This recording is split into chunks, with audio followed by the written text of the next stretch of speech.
Op de VMBO-vakscholen van het Dokkenga College in Dokkum weer er in de introductieweken van de Brage-klasses een verkeerseducatiemerk. Bij de verkeerseducatie leren wij de brugklasses die correct naar school komen om goed om te gaan met verkeer. Ze moeten vaak een langer stuk fietsen naar school toe.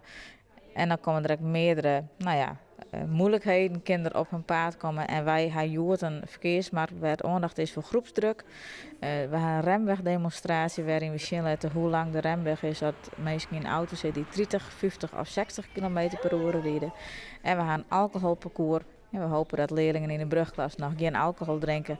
Maar we laten wel het effect zien van een aantal glazen alcohol op. En dat dan de reactietijd een stuk minder is.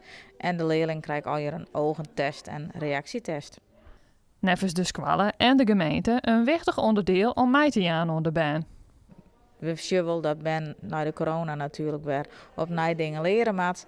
En verkeer is daar een onderdeel van. We merken wel dat een pruttenbaan of steeds meer op een e-bike komen.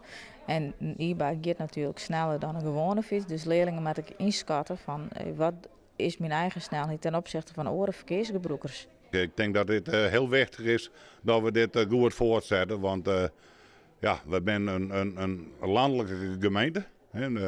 Net alle dingen gaan vrijlezende fietspaden. Dus ik denk dat ik voel het heel nieuwsgierig om dit mee te maken. De verkeersveiligen zullen in kwarten ook bij de gemeente waar op het programma staan. Wij zitten in onze gemeente ook nog maar 80 kilometer wegen. Wij geen vrijlezende fietspaden beleefd. Dat is toch een hele uitdaging om dat met ons rit te leven. We krijgen een nieuw mobiliteitsplan weer eens schreeuwen. Hebben we de mensen oproepen om aan te gaan wat gevaarlijke punten binnen in onze gemeente. Daar hebben ze heel goed op gereageerd.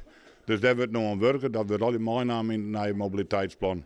Voor de baan is het niet alleen educatief, maar ook heel leuk. En het is een hele leuke manier om elkaar kennen te leren in deze eerste introductieweken. Ja, maar er zit zeker wel een serieuze ondertoon in. En ik hoop dat ze natuurlijk heel veel daarvan opsteken.